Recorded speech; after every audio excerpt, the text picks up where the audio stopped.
Great. So we have Kristy here, who's really cool, and Kristy is an awesome person who is currently doing really cool things at Slack. Just started very recently, and I figured that I would leave it to Kristy to kind of introduce herself and talk a bit about, you know, her background and her history and how she got to where she is now. Cool. So yeah, I'm coming up on the end of my third week as the head of communication design at Slack. It's been a wild ride, even these first 3 weeks. And I came here from Boston. I was at a startup called Society of Grownups. I was there for 2.5 years, where I led the brand and product teams there. And we were trying to solve millennial problems about money. So I spent 2.5 years there, helping design the brand and the product and growing the design team. Before that, I was at IDEO, the storied IDEO. I was in the Cambridge office, right outside of Boston for about 4 years. And then before that, I was a brand designer at Puma. And then before that, I worked as a product graphic designer at Reebok. And so that's sort of my design history kind of in 2-second nutshell.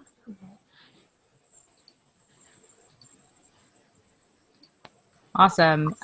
Cool. So we have a ton of questions here, and I figure we can make it kind of like an open conversation about these things. And Jackie and Amelie, if you have any questions at any point as well, like definitely please jump in and kind of ask those. We want this to be a pretty open conversation.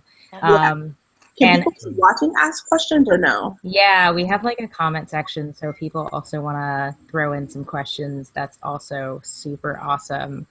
I'm trying to figure out like when does it actually show up live on the internet for other people, and I guess that should happen pretty soon. I hope it's now. Oh. Yeah. I Maybe love internets. Internet is hard. Yeah, it's like still technically saying live stream is starting soon when I reload it, but it's like, Yeah. I see that too. That's odd. But now, how long does it wait? Who am I? Who are you? How do I? Who are you? How do I make it real? Yeah, it is saying starting soon. Very strange. Yeah, so I'm like, what are you doing, Google? We have a good amount of questions in the sheet, though. Yeah. I think But it's cool. We'll just like roll with it, and if it like doesn't for some reason actually function, even though it's supposed to, and definitely is giving us the right link and is saying that it's broadcasting live, then we'll share it afterward, and it'll be an awesome time because Google definitely knows what they're doing, and this is why we're having good conversations with other companies who know how to do live streaming maybe a bit better. Yeah. Okay. I'm going to try tweaking stuff on my end. I'm going to turn off my camera so you don't see me make weird faces at the computer. BRB. Aww. I love weird faces at the camera. That's odd. Like, why? Now it's working. It's streaming. It's streaming. Okay. It's good. I just imagine everybody watching. Right? Like, I don't know. Anyway, thank you, Kristy, for your patience as we're like, WTF is happening on the internet. Anyway, let's actually jump into some questions because we have at least 10 of these. So the first question is from Monica, who RSVP'd via r/that. So thank you, Monica. And Monica asked, have you had to manage who you are versus who you're expected to be in order to be successful? And if so, how? I mean, the answer to that is obviously yes, but I think I err on the side of authenticity, and that can actually be polarizing for folks.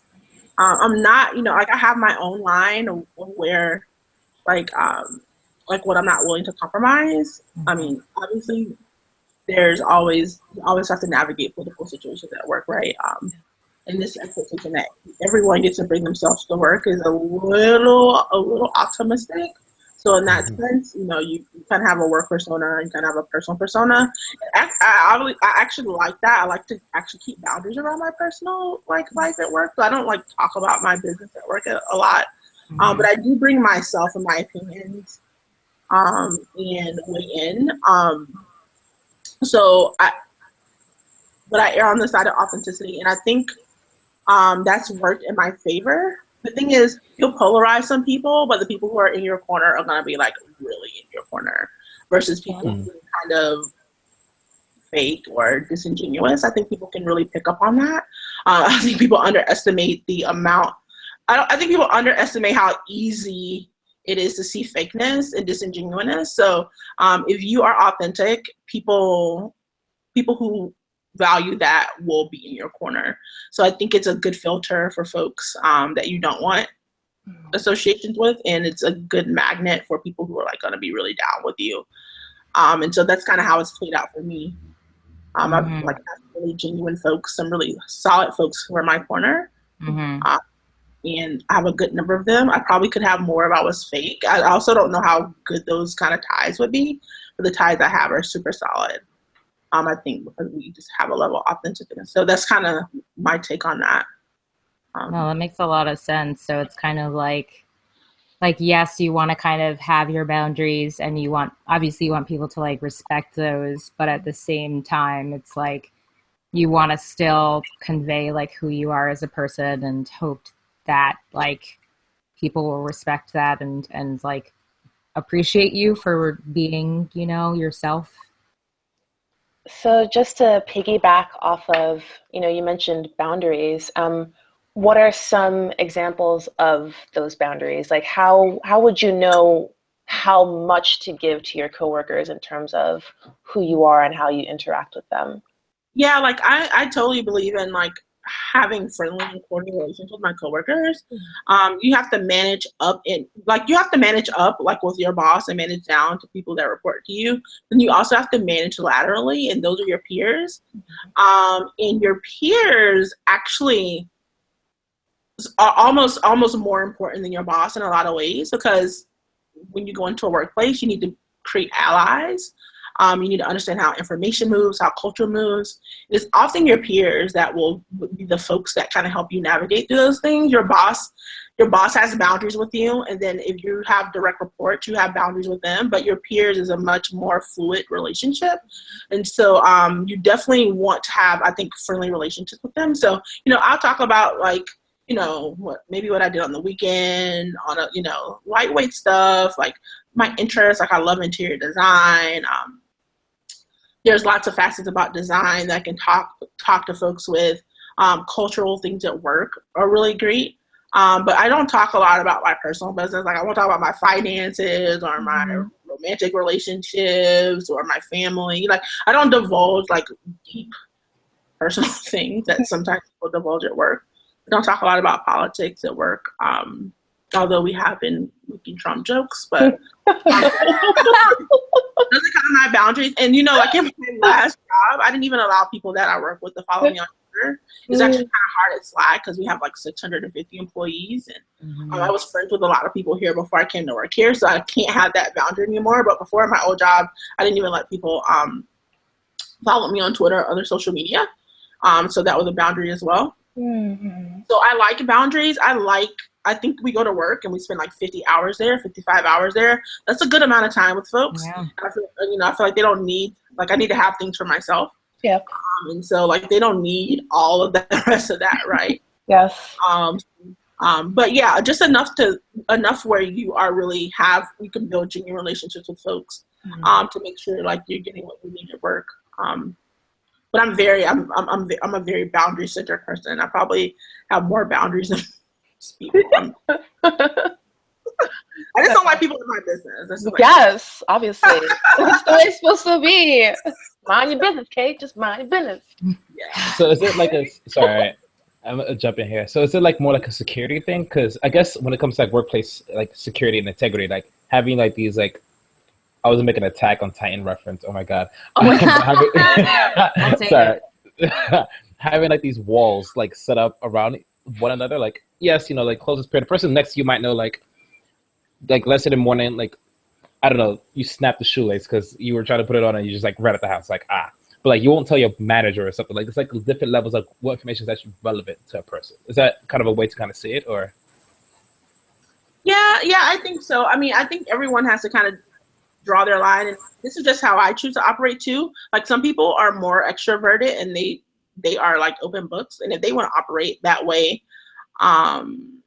that's up to them. So I'm not even advocating this being the only way to do it. This is just the way I've done it because of the type of person I am. So I guess what I'm more so advocating is really understanding the type of person you are, and understanding the long-term and short-term ramifications of your level of openness at work in general. Because, you know, information moves, people move, you create allies, some people might not like you. Like there's a lot of things that happen at work. Work is a social incubator. And I just think, you know, in terms of, you know, we're talking about POC here, right? Black and brown folks, our relationships are just going to be different with folks at work. And you just have to, like, what I'm advocating is for having some, like, being intentional about the way you present yourself at work, whether that's super open and that's you, that's great. If you're a boundary-centric person like me, just have a level of self-awareness about what it is you're exactly doing. I think that's the most important part. That makes a lot of sense. I guess kind of on that topic then, like, since we're kind of starting to talk a little bit about cultures and like figuring out like how do different people with different cultural backgrounds kind of like interact with each other. Like this is a question from Jordan, who was kind of asking like, what aspects of culture do you try to like promote or like maintain that you think helps people, like teams specifically, do their best work? And if you have like examples around like the teams that you've helped to kind of manage or people you've helped to manage, that'd be also pretty awesome. I wonder what Jordan means by that. Is he talking about like people's actual ethnicities, or is he talking about like creating a work environment culture?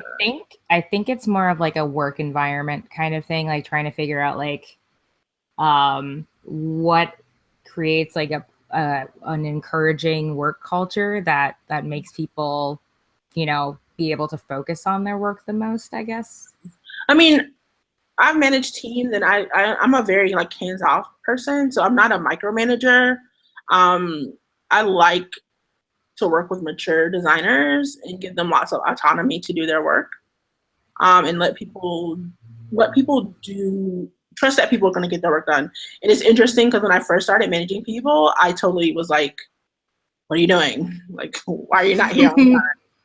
Like I had all of these insecurities, and I really had a tight grip on and wanted lots of control. And I found out quickly that it didn't work well, and it just didn't create great bonding relationships with folks on my team. It didn't also create trust. And so now that I've had a couple years of managing people under my belt, I'm a huge believer in trust. And I also have gotten better at hiring. So that's another thing too. When you're like a new manager, you're not that great at hiring. And oftentimes you have like that first intuition, you want to hire like your clone, and that's not good either. Because you need like different types of folks on your team. Like you need people who can just execute. You need some people who can think pretty broadly, right? So you just need a kind of diversity of thought on a team. And so I learned that quickly too. Like hiring 5 people like me is just not going to get it done. And so it was really like learning to build trust and confidence in those decisions. And then just hiring the right people to get the stuff done. Obviously holding them accountable, right? And having milestones and stuff like that. But really just trusting people to be mature adults and to get their work done how they see fit. So I'll use one example. I hired someone at my last job, and I was super tight around that person at the very beginning, and then around the 6th or 7th month mark, we both had built this trust. And at that point, I didn't care if the person ever came to work, because he just always got his work done, right? He could work from home, he could do whatever. But before then, I was just like, if you're not in your seat at 9 o'clock, like, what's wrong with you? So it definitely took a level of maturity in learning how to just work with different types of people. The interesting thing about management, like if you learn to manage and build cultures, I think really well, it is a lot of emotional labor. Like it's a ton of, like, I don't have kids, but I imagine like if having kids is like even 1/10 of what it is managing people, I definitely don't want kids.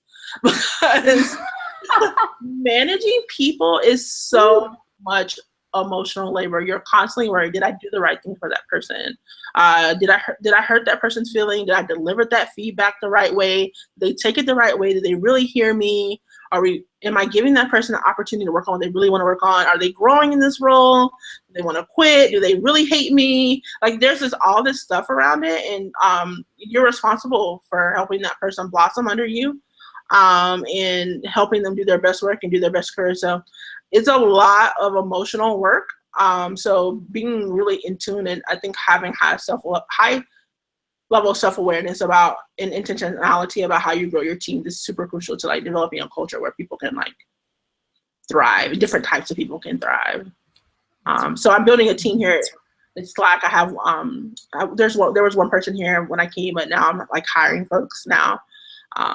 So go to slack.com/jobs, because there's a job posting there. Hiring communication designers, and building a new team here. So definitely will be looking to kind of replicate some of that stuff. And the folks that come on this team won't have to be my guinea pigs, because I have a lot much more management experience. Do you need engineers? Oh, real question though. Yeah, right? No. Communication design engineer, I don't know. Design engineer. Hey. Make it real. Awesome. I know that was a lot, but hopefully that was No, I think that's great. great. Yeah, and it's super awesome to hear, because like I also managed 2 people at a certain point earlier this year, and I was kind of like, oh my God, am I doing things all right? Did they understand? And it's good to know that that's a normal, natural thing that people are going to feel if they step into management roles, like, and they might never feel 100% comfortable, but at least they get test subjects, and then they learn from those tests, and then they hopefully feel by the next group of people, or like after a year, that they kind of understand what the rhythm is like. So that's awesome.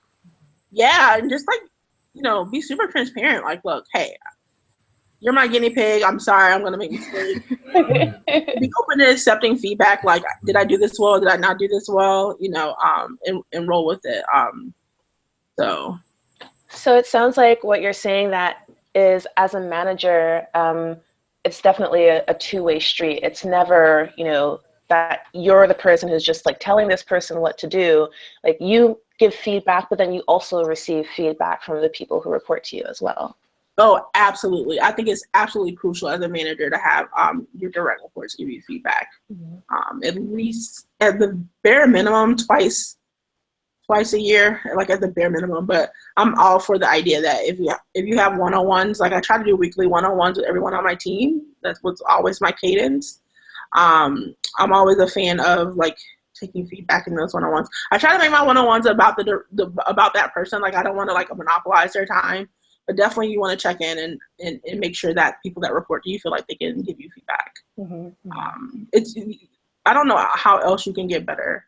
I think it also, like, from that point of view, it also requires the person who aspires to be a manager or is in a managerial position as a new manager, it requires you to let go of your ego a little bit. Because I know that a lot of people have this idea that as a manager, you kind of just get to boss all these people around. Like, how dare they give me feedback? So it's really interesting to hear that perspective.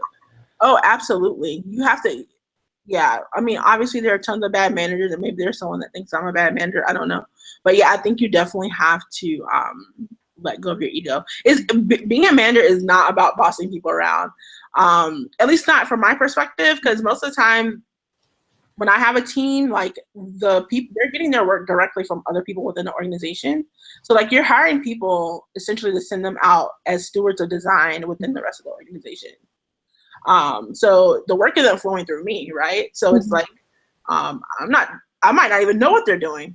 So they have to definitely have the maturity to handle that level of autonomy. But that's the kind of autonomy I like to operate with. So it's not about bossing people around. For me, management is more about moving blockers, making sure things aren't getting in people's way, making sure conversations are happening, the right people are pulled in, the work is prioritized, giving away my expertise, removing blockers from upper level management, people above me, making decisions, doing strategic work and setting vision for the team. but it's definitely not about bossing folks around. Yeah, that's not even fun. I don't know why people. It's true suffering. It's not a good time. So another question, this one's from Ben, is around, I kind of was talking about it earlier, and you were also kind of mentioning it, where you're kind of like, am I doing this right? Like, am I doing a good job? So like, what are some things, if it's possible, that you would suggest for getting over imposter syndrome, or at least dealing with keeping it at bay? Yeah, so I was talking about this on Twitter, and I think I had imposter syndrome for like 5 minutes, and then I woke up, and I don't think that. So I'm about to offend a lot of people, but I just don't think it's a real thing. Well, I don't think it's a real thing for us. So we're talking about PoC. I don't know. I got over my imposter syndrome for 5 minutes when I just saw how average so many other people were. People who are like not as talented as me getting further than me. And so I'm always kind of aware that there's systematic issues at play that tend to have more to do with our trajectory and our progress than incompetence. I'm not an incompetent person, point blank. And so once I realized that, it was pretty easy to get over it. Like this idea that you shouldn't be in a place because people might find out that you're not talented, and then you're like next to like average, mediocre people, and you're just like, yeah. So I got over that really quickly. That makes a lot of sense. I want to say more, but this is going to be public. So you have questions about imposter syndrome. I want to say so much too. It's okay. Yeah, imposter syndrome is not a real thing. If you want to find out why, say that, DM me on Twitter. Good note. And it's Tillman or Kristy T. Kristy T. Yeah. If you want to do some DMing, slide in those DMs. So another question is from Rosh, and it's about coding and boot camps specifically. So like boot camps of any kind, really. Like, how do you feel about these boot camp programs, and do you feel like they're effective? Do you feel like there's like, do people have to do extra work, or like, what do you feel like? What is your feeling about the landscape of boot camps? I'm looking at Amelie right now because she knows how much I hate boot camps, and we have had conversation. So I think boot camps are like the new for-profits. Like boot camps are like the University of Phoenix, the Trump University of Tech. Oversight. People who have no experience, they shouldn't be designing for anybody, and they're setting up boot camps, and they're taking people's money, and people are paying thousands of dollars, they're taking out loans, and they're not getting jobs. And I feel like particularly people of color are significantly affected by this. And I don't have any numbers to back that up. That's just like what I've seen anecdotally. And so it makes me concerned that people are taking our money, and then we're not getting what we need from it. And so that's kind of why I've been a little harsh on boot camps. And I read something a couple weeks ago saying that the government is even considering letting some of these boot camps take Pell Grants. And so they're going to be taking my tax money. They need to so I think, but I don't want to mar all boot camps. And I think, there's probably some good ones out there, and people have been successful, because I have worked with a couple of boot camp graduates. So, but I understand why they thrive, but I just don't want people to be victims. So I think people just need to do their research, and even if it's talking to someone more experienced and sending them a link if you're thinking about attending a particular boot camp, and getting a second or third pair of eyes on it, and getting some people who actually graduated and some people who've not graduated from them, and getting their perspective, I think is super important. Because I understand people want to go in design, they want to go into tech, but they don't want to go back to the university. I had 2 college degrees before I went to design school, and I went and got a 3rd degree through design. Boot camps were a thing when I went to design school. But I was super into formal education. That's just, I learned best.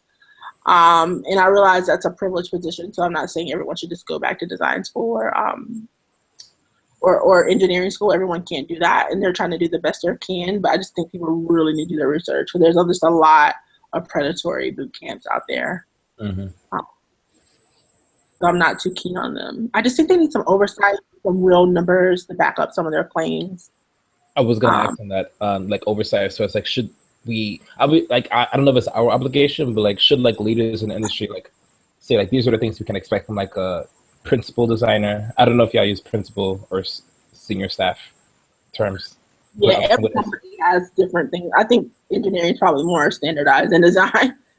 Okay, yeah. So like, if there's like a way to like, and this is always like a tough question, like, you know, what qualifies someone as an introductory designer or like a senior designer? If there's like, I wouldn't even say curriculum, but like some kind of banner, we can say, hey, you made it at this checkpoint in your career, or you made it to this banner. Could that be used to then measure these boot camps? I mean, I think the ability to level, I think that exists. Lots of companies have that. I'm working on that. It's why working on my last job, like what makes a junior designer, what makes a senior designer.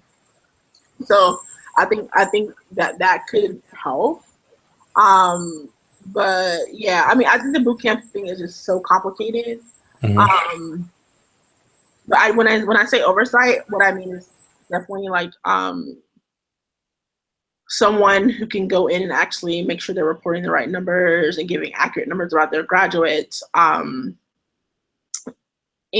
I mean, some of these things are venture capital backed, so that like introduces a whole nother can of worms, like about their motives and what they're trying to do. So I think it's super complicated. I can't enter in on this call, but I don't like boot camps in general. So I will say that. Unless they're like completely free. I don't think I've seen those. Or maybe I do. I don't know. Yeah, I feel like there's been at least a couple free ones, and I know there's like there's some programs that are trying to do like scholarship stuff, but I think that's totally understandable. You know, a lot of for-profit. There's one in Atlanta, I can't think of their name, but they actually pay the students to come. Like, that's a great model. I think that's reasonable. Cool. So I guess like on that topic, Rosh had a couple of other questions that they had asked. One being around like, since you had mentioned like getting a degree and kind of going back to school, what are your thoughts on that as like a means of career progression, especially when it comes to things like graduate degrees, master's degrees? Do you feel like that's a good way to kind of like level up, or is that like, yeah, what are your thoughts around that? Yeah, I don't want to advocate my way is the right way. It just happened to work for me at that point in time. I definitely don't think a master's degree is like necessary. There's a couple of advantages. Let's just talk about advantages and disadvantages. There's a couple of advantages to going back to getting a degree. It puts you in a position where you have nothing to do but work on that stuff, and you can get really good pretty fast. Because you're just in school doing things. You might have a job too. I had a job when I was in design school, so I worked at the Apple store. I was also in the design team at my school. So, but it meant I could focus on design for 3.5 solid years, and that's all I did. And I got amazing internships, and that helped propel me. Like I interned at Converse, interned at Payless, right? So I had really strong internships in the design school, and that helped significantly. Like when I left design school, all of my work in my portfolio was completely published work that had been out in the world. I didn't have student assignments, so I had a job immediately after design school that I went to, and so you know, I learned best in a formal environment. But I think we're in a really interesting place that we weren't in when I went to design school, which I left in 2009, just for reference. Now people are like teaching themselves amazing things and doing interesting side projects. And I realized, I think Model View Culture had a really good article about how side projects can be privileged too, and that sometimes people of color don't have time after work or the resources to do free work.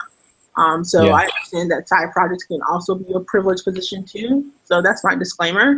But I think side projects are a good alternative to formal education. And leveling yourself up. I've seen people get jobs off of viral side projects. Now, I personally am not hiring a designer based on one viral side project. Just FYI.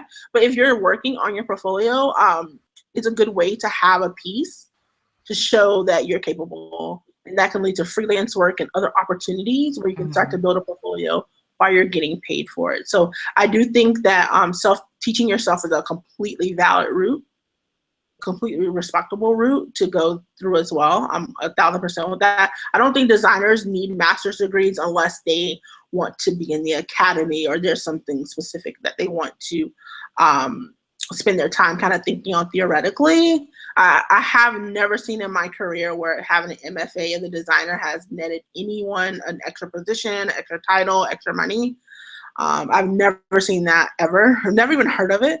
So, but if you want to be a design professor or you want to spend a year and a half or 2 years kind of noodling on a specific problem, a graduate degree might be worth it. But I don't think you need it for practice. I think that's fair. I went back to school for a graduate degree, but not for like a specific title, but because like there was an opportunity for it, there was like a scholarship, and I was kind of missing the opportunity to like experiment, because like once you jump into like the work world, right, you just kind of end up doing all of these things that are like business critical, and there's not as much space to experiment. So yeah, I mean, I guess this is a really great point. Like, maybe don't look like master's degrees are great and maybe they can help you get a new position, but you probably won't get a promotion for going to grad school.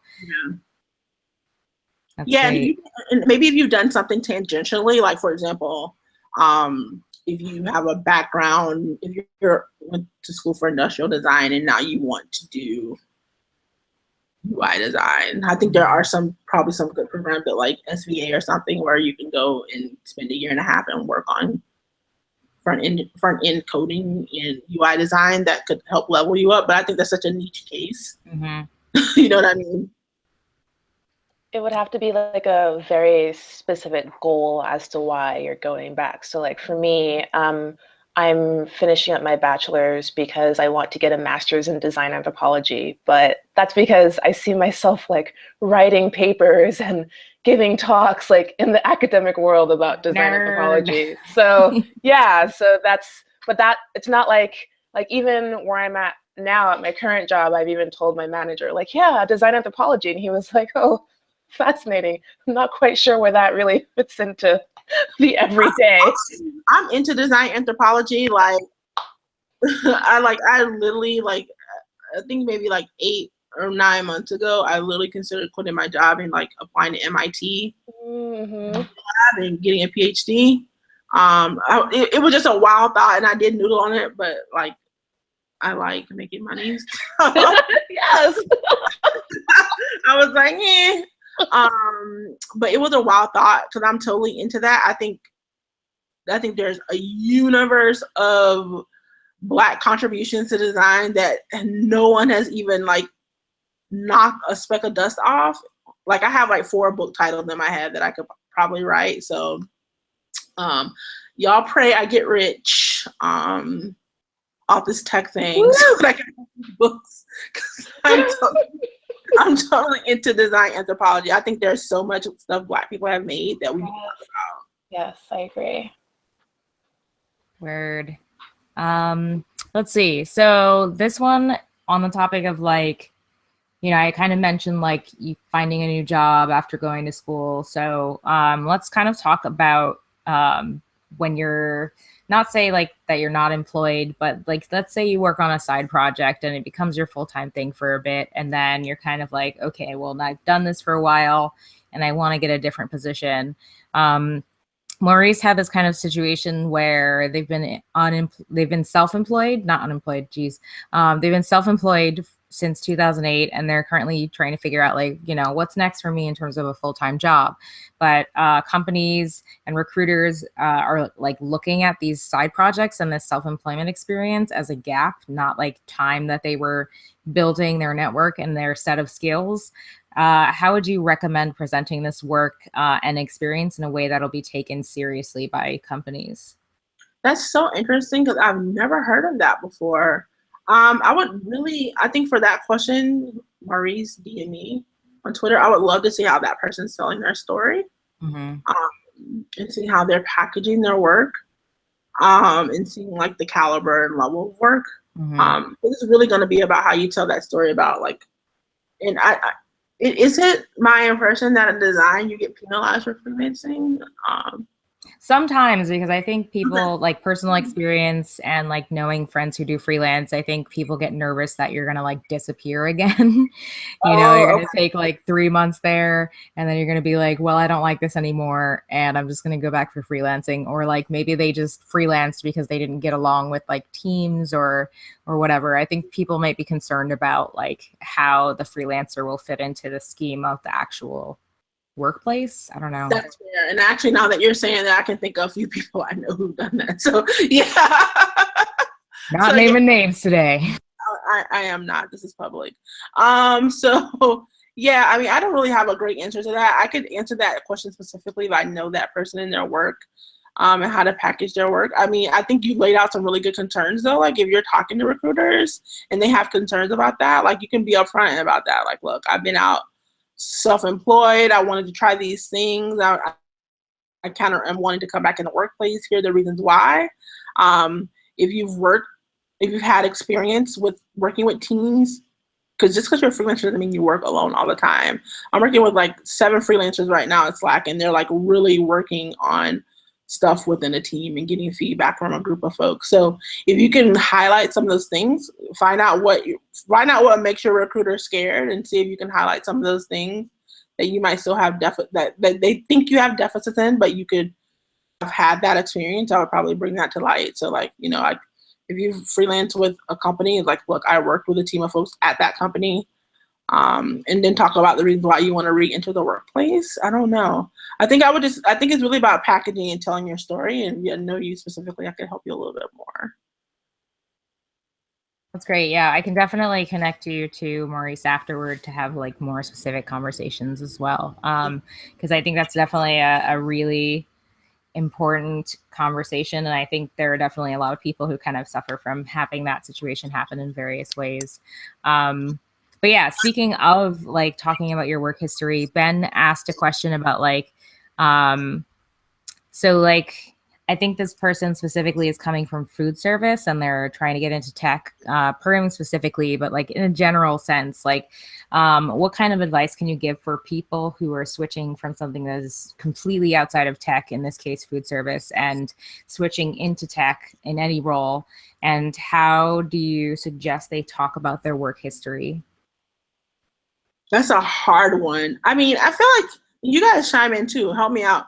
I feel like in our companies, there's roles. There's all kinds of roles. Like we have food service people here at Slack. So I'm not sure if this person wants to actually be in a technical role, or do they just want to work at a tech company? Because they just want to work at a tech company. Like they're designers, they're programmers, but they're also people that do office experience. There's also people that are on the people's team, the hospitality team, greeter. Like we have a range of folks here. In every company I've worked at, we've had a range of folks. So they weren't all technical folks. So if you want to run a company, there are roles in the tech ecosystem that don't revolve around products. Yeah, I think this person specifically, I don't know how they went from food service to coding, if they had like other practice in the meantime and maybe they were like doing food service and then they decided to, like, they were maybe working on some code stuff, but all their work history looks like food service and they know how to code. I think that's the situation that they're describing. But yeah, let's say like a person is coming from like, food service or like fashion design, and maybe they like did some, work and some projects, but all their work history is like from that previous life. And now they're trying to be like, hey, I actually want to do this other thing, this programming design thing. Like, how would you suggest they talk about their work or their work history and figure out like, do they like figure out how to like shoehorn that in somehow? Is it worth showing at all? Like, what would you suggest? I think so. I definitely think so. For me, like the most in design particular, and you guys who are programmers chime in on your disciplines, but the most interesting designers I've ever worked with are people who have had second lives. Like design is their second life. They've done something else completely different and somehow they ended up in design. And as a designer, the broader your skill set, the better. And when I say skill set, I mean like level, like different types of experiences, right? Because you're like designing for all different types of people, and the more range you have, the better. So when I was at IDEO, I worked at people like who had film degrees, and one guy that I worked with was super interesting. He grew up in a traveling circus, and folks came from all different types of industries and found themselves within design. So for me, I like people like that. It also shows a level of grit and tenacity to be able to change from food service to coding or to design. So I've had like folks who have come to design on a second life. They typically are very interesting designers. So I have not held that against people. I'm not sure if holding that against people is a thing. I hope it isn't, but we live in a terrible world, so maybe it is. But I think there are tons of designers like that. If you talk to people, a lot of people, design is their like second. It's my second career, right? I dropped out of business school, right? I had like internships at like Pfizer and NASA, right? So it's like I did other things before I became a designer. So I'm actually kind of partial to that, and I know a ton of designers that have done that. So I don't think that's necessarily a bad thing. What do you guys think? Yeah, I think that's reasonable. What about y'all? Yeah, personally, I think like it does add an angle to it. So prior to be doing like serious tech, I was a museum curator at a point in time with children. Whoa. Yeah, so like you had to like coordinate all these little moving beings and make sure that they run away, which sounds like making sure microservices stay up and running without any issue. Like I think they definitely translate over. It definitely translate over in like a unique way. But no, definitely on Kristy's like what she's touching, that like it creates this tenacity, and like you have like a more intimate view on how things can work out. Like, why does color palette, like I'm being very specific to color palettes because of side project, but like why does color palette might not be the most appropriate one for this context, because you've had experience in the context outside of tech. Like if you're working in a, let's say, art curation gallery of sorts. It gives you like more information that people don't necessarily come to the door have. There's something super special about someone who like starts off life in one way and they're able to transition to another life. And I just think that it's so beneficial, and I just love people like that. So I would highlight, like, if I were telling that story, like if I had to tell it right now, that's how I would frame it. Like, look at what I can bring to you. Look what I've been able to do. Because I think it's an amazing skill. That's a great point. Yeah, like so. Let's say that a person's been working at a place for a while. This is another question from Rosh in terms of like, so say that you want to do a like not a career switch per se, but like a new role. Like how would you go about like exploring that opportunity, and then how would you go about communicating that you're interested in like actually making that change? Hopefully you have a boss that you can talk to about that, especially if it's in the same company. And if you're already employed, that's probably a conversation I would have with in a one-on-one with the manager about potentially exploring new roles within an organization. If you're like at a company, you want to go to another company, a completely different role, I probably would try to like stretch my network, and try to get a hold of someone in that company and talk to them about the feasibility of that, and how to tell that story within that company. I don't really have a ton of experience, in this particular thing, because my once I came into design, like before I was a designer, like my world was different. But once I became a designer, my career trajectory has been pretty like textbook. Like be a junior designer, be a senior designer, go to the manager. Like so, I've done the straight up thing. So I don't have a lot of experience in that, unfortunately. But I would definitely talk to my manager if you're at a place where you want to stay in that company, but you want to try something different. Gotcha. Like communicate basically is the rule here. Like make sure that you are being honest and, ask, and hopefully that person will support you through your transition. Hopefully. I mean, the other thing that I'd like to just put out there is that I think, especially for some people of color, we often fall into this trap of saying, okay, there's a role in the company that I really want to move to, I'm just going to think about it really hard and hopefully I'll get there. Right? Like I'm going to work hard and not tell anyone. Yeah. So you have to be really, really vocal, like literally tell every single person around you, even if that means like, for example, like when I first started this new job, one of the first things I did with my manager in a one-to-one was tell him exactly where I want to go in the company, where I expect to see myself in a year. And I had him help me set up goals that we could check into like literally every month. Like, did I hit this goal? Did I hit this goal? Did I hit this goal? Because technically a really good manager should be able to do that for you, but there is some legwork that you have to put in yourself as an employee. So that's just something to think about as well.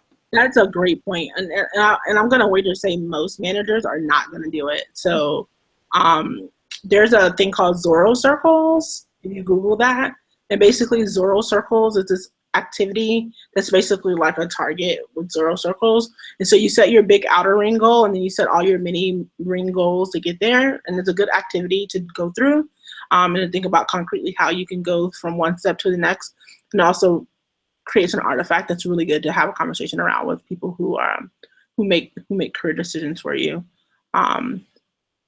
Yeah, I'm with Amelie completely. Like, that's people, great.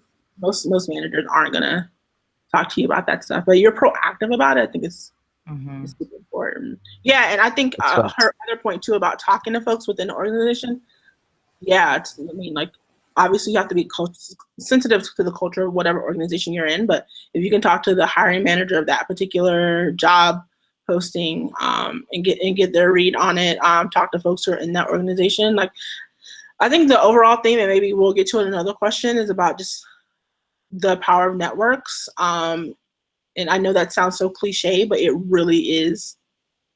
It is absolutely vital to have allies within an organization. Inside of an organization to help you move through. Like, it is absolutely vital.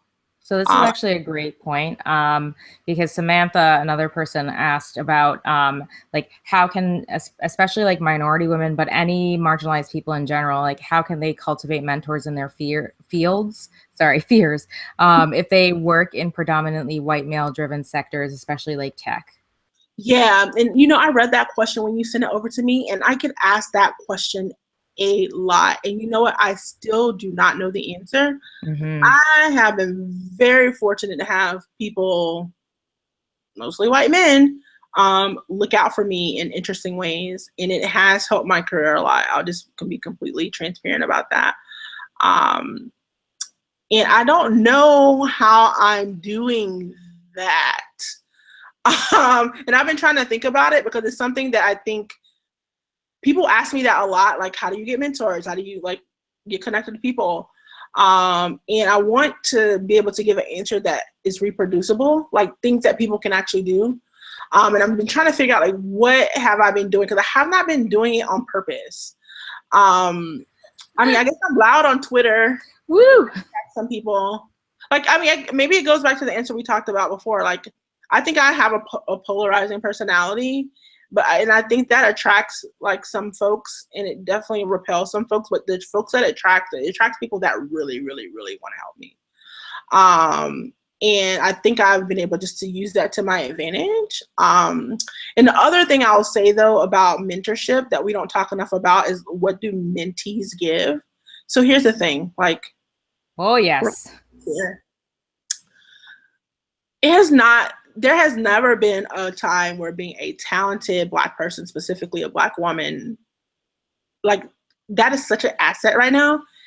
Everybody wants to be attached to us. Everybody wants to be that person who has helped this talented Black woman succeed. And lots of people are attracted to that. Like, the diversity discussion is, we're talking about that all the time. So loud, talented Black women are getting put on. I don't know if you guys are on Twitter seeing it, but I'm seeing it. And so, like, telling your story and creating your brand, I hate that word, but I'll use it for this conversation. Creating your brand, the talented, competent person that people know if they put something into you, they'll get fruit from it, is super important. As a mentee, I think you have an obligation to succeed when people are putting their name on the line for you. So having those two-way kind of relationships with certain folks is just super beneficial to your career. And I think that has a lot to do with it too. So I think people, I mean, I'm not trying to brag, but I think people see something in me, and they know that that I will succeed, and they'll get their credit from it. So and when people give their time and to you too, that's what they're looking for.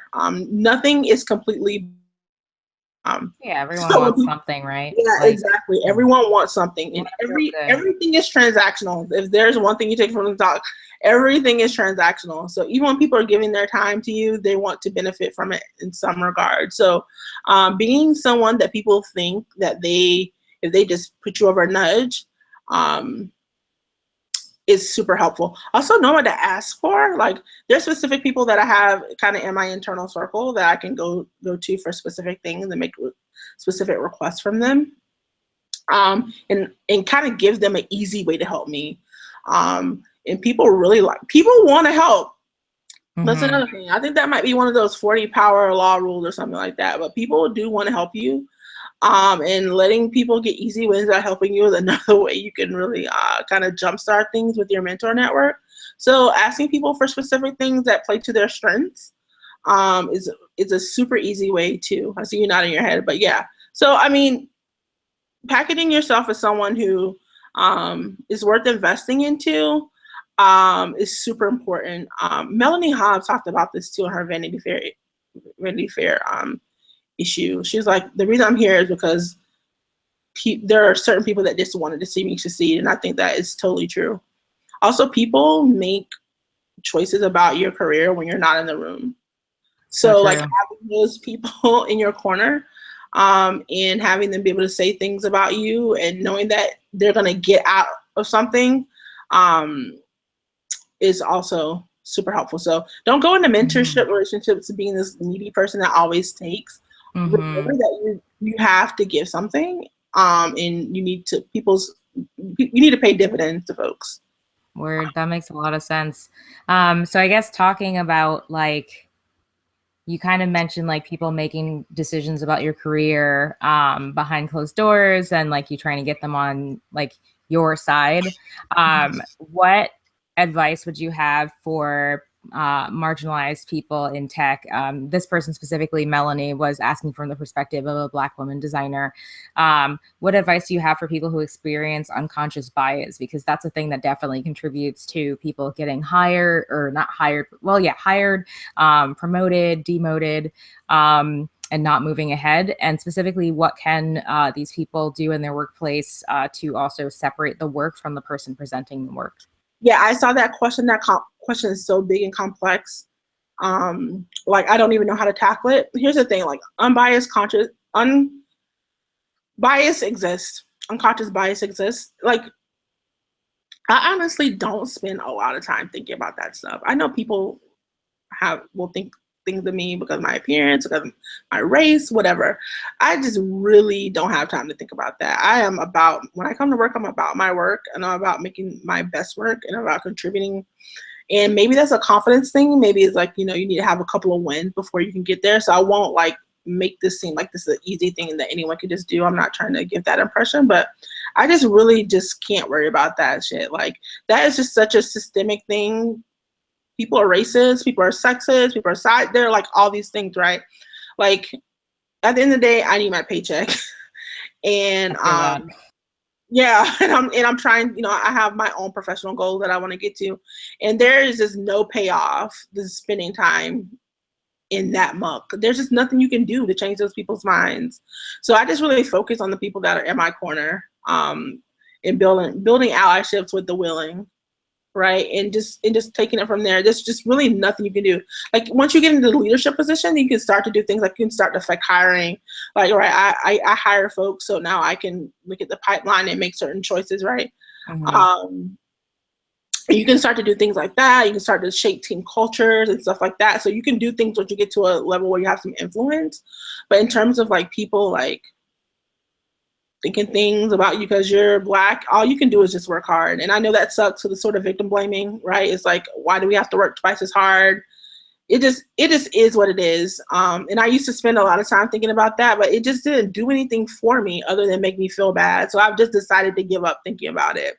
And some people might not like that answer, but I just do what I can in terms of hiring, in terms of making sure, like, you know, if I'm using freelancers, can I diversify our vendor pool, right?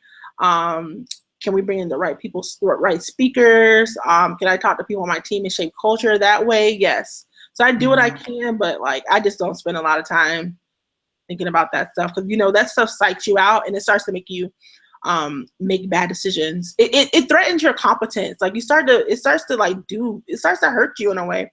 I had a couple of jobs ago, I kind of got stuck there, and I even got on performance reviews. It was really bad. Wow. Because I was so worried about making mistakes. It just tripped me up and it made me look completely incompetent because I was just so mired in that stuff. And I said I would never let myself get there again. And so I gave up on that after that episode. Like, I can't believe that I was at a job where I was on a performance review, but it was really because I was really psyched out about people thinking things about me. And it just made me spiral out. And so I gave up on worrying about that. No, I think that makes a lot of sense. You're like preoccupied, so you can't really. Yeah. So we have like 3 more questions, and I'll try to make them quick ones. I think we can like tackle them really quickly. So the first one is, how have you determined that a company had the right culture for you to like thrive in your roles, especially with Slack, for example? Like, how did you determine that Slack or other companies that you had joined had like a culture that made sense for you? Yeah, with Slack, it was a no-brainer. Like, Stuart, I don't know if you guys follow Stuart on Twitter, but Stuart, Stuart watches us. Stuart's amazing. And I told folks, I moved to San Francisco to work at Slack. There were plenty of other companies that were trying to talk to me, and I got to various levels of candidacy with them, but I just wasn't feeling it. So I came to San Francisco to work at Slack, largely because of the culture. We're at 650 people now, and while that feels like a large company, it's not relative to like a Facebook or a Google, right, that has like 10, 20,000 employees. But we're 650, and the diversity here is real. People are serious about it, and they have shown they're serious about it, and it was enough for me. So it was coming from the top, Stuart, all the way down, and I was like, this is a culture I can get with. They made some key hires too. A lot of loud mouths work here, and I say loud mouths affectionately, right? Folks who aren't scared to put their opinions out about social change, and I just really appreciated that. And so I was like, this is a no-brainer. I was already in love with the product, and so the culture was right for me. And I've only been here 3 weeks, but I feel really good about being here. Like, I see Black women walking around here all the time. I'm never like the only person in a meeting. Yes. I mean, sometimes I am the only person in the meeting, but I can walk right out of the meeting and I see Black women, Black men, yes, people all around, natural hair all around. Like, people here are serious. Like, I'm working with our recruiter with design hiring. We're serious about our pipeline. We have metrics for ourselves where we're holding ourselves accountable about like making sure our pipeline is bringing in the right folks that we can at least look at a wide swatch of people. So people here are super serious. So it was just a no-brainer for me. And I think Stuart, just his public, his willingness to stick his neck out there on issues like Black Lives Matter, and he was talking a lot about the police shootings, right? He talked specifically at South by Southline about cultivating Black women talent and leaders to send out for the next generation tech companies, right? So he's like in that kind of stuff. I was like, okay, this is the place where I want to be. So I came here specifically because of that. That was great. Like on the top 3 things, that was like probably number 2. And do you feel like Joshua had actually asked, like, now that you're out there, do you wish you had come sooner, or was this like the perfect time for you to go? Nope. I have had plenty of opportunities to move to San Francisco, and I have turned them all down. So I came at the right time for the right company for the right role. So that makes a lot of sense. And then the last one is, have you had a career coach, and would you recommend them specifically for people of color? Yes, I have had a career coach. So I was a coaching fellow 2 seasons ago. So if you go to thecoachingfellowship.org, I think that's the URL. It is a program for women, people who are kind of like at the tipping point of being like world changers, in quotes, leaders. And they give you virtually free coaching. I think I had to pay like $150, and that's just like an in-kind donation to the organization. And they give you coaching development, I had a coach for like 4 months. And I absolutely recommend a coach. It has to be the right coach though. I think I'm into coaching, and I'm actually, now that I can afford it, I'm going to actually start back with a coach. It gives you, it's really nice to have someone unbiased help you work through your thoughts in a way that it's really hard to do on your own. And coaches, having worked with a large batch of candidates, they come with kind of knowledge base that you won't have internally built up. So like my coach at the coaching fellowship, she did a lot with lawyers and tech CEOs. So she kind of really knew the space, and she kind of knew what I was up against. And she kind of helped me really think about my career path, and about not taking opportunities that I didn't want. And she really helped me develop a kind of a sense of metric about feeling good about turning down things that seemed like really great opportunities, but really weren't. So helping me kind of prioritize my values. She was really good at that. And so now that I can afford her without the coaching fellowship, I'm